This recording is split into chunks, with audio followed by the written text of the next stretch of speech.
Welcome to the Intelligent Investment Market Update for January 9th, 2026. Matt Dahl of ARPG in Las Vegas. Matt, take us through the week and what's happened so far. Looks like we had kind of a broadening and kind of a tilt to value this week. We look at the S&P over the last week, call it last Friday through Thursday, closed market last night.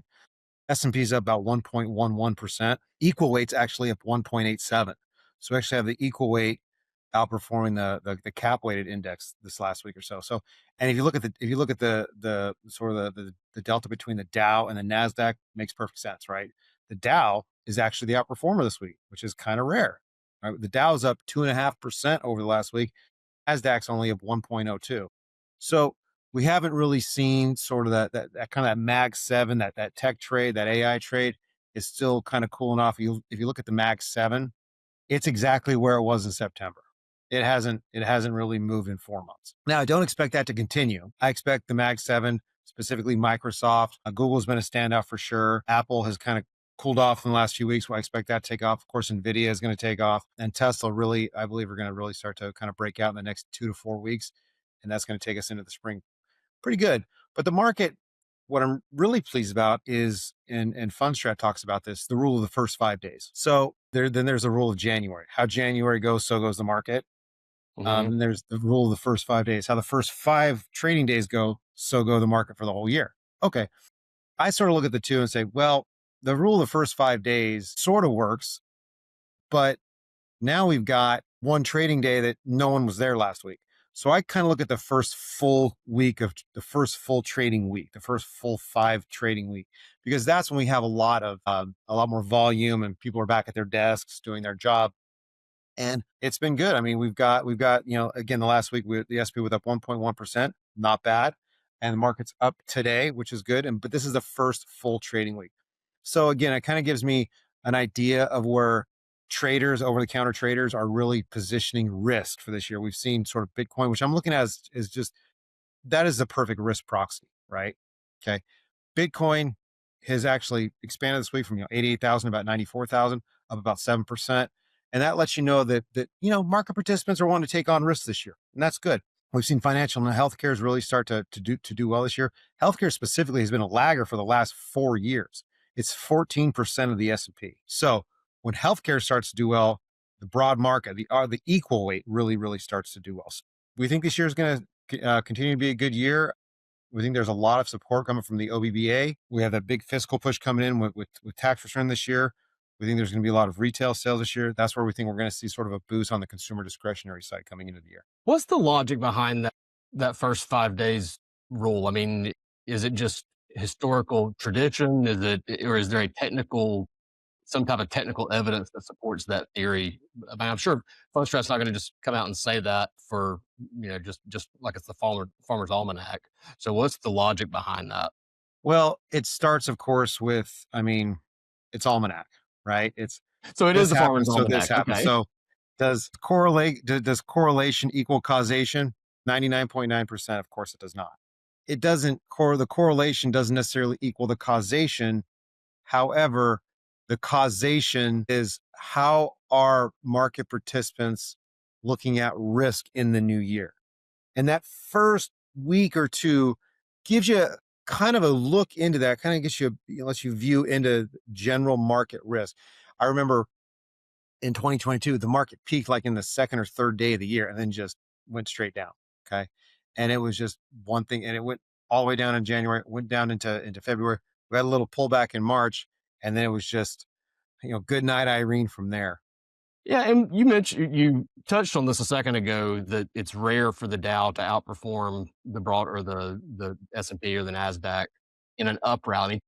Typically what you're going to say, and I don't know what the stats are, I would say 80-90% of the time, if the market is down, the S&P and the Nasdaq are going to be down more than the Dow, and that means the Dow technically outperformed. But in an up market, it's usually the reverse. Usually the S&P and the Nasdaq are up more than the Dow. I know you said you don't expect that to continue, but what causes that? Because it's basically, to me, kind of sounds like investors want to take a little risk, but not too much risk. Is that a fair way of summarizing it?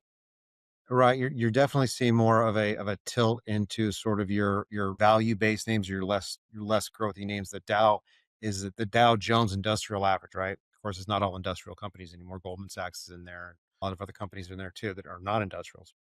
But if you look at the general growth rates and the general price multiples of the S&P versus the Dow versus the Nasdaq, they're kind of all across the board. And the Nasdaq, call that the middle guy. That's we're sitting about 22 times earnings, right? 22.2 times earnings. Okay. The Nasdaq is almost 28 times earnings, but it has a growth rate of 20%. Okay.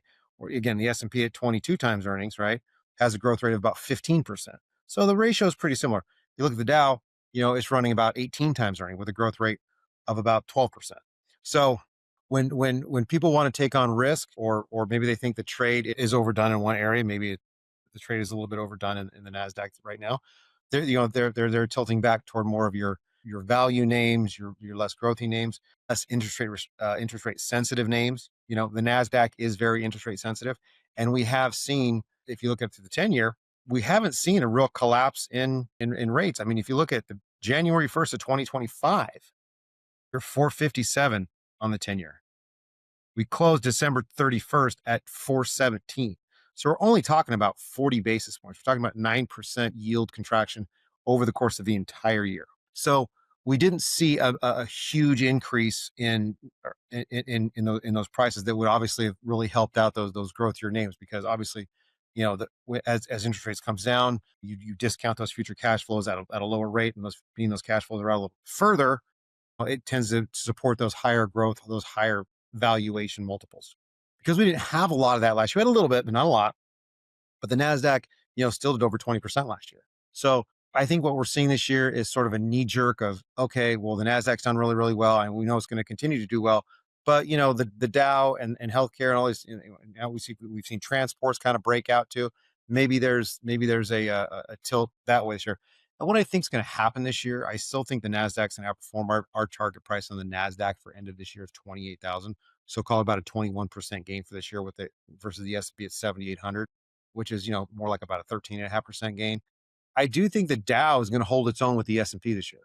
So that's so we're thinking the Dow and the S&P are probably going to come in pretty similar, but I think we're still going to see the Nasdaq outperform, specifically because just the earnings and the efficiencies that are built into the AI story is nowhere near done.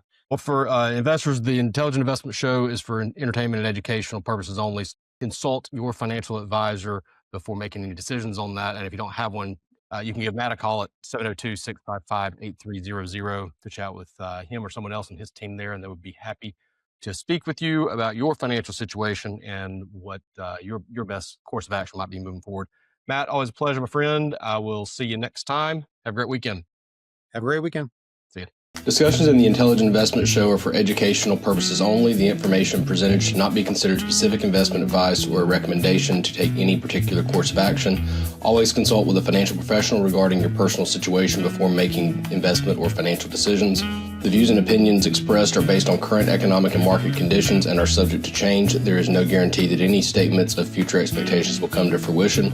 All investing involves risk, including the potential for loss of principal. Securities offered through United Planners Financial Services, member FINRA, SIPC. Advisory services offered through American Retirement Planning Group, ARPG and United Planners are independent companies. Garrett Lill and Wealth Partners are not affiliated with ARPG or United Planners. Any endorsement that I may have given during this recording, it is important to note that I am not a client of ARPG. The views expressed should not be considered representative in any way of my past, present, or future experience with Matt or ARPG. No incentives have been provided to me in connection with any endorsements I may have given on the Intelligent Investment Show. Investing involves risk, and there is no guarantee of any future results, performance, or success.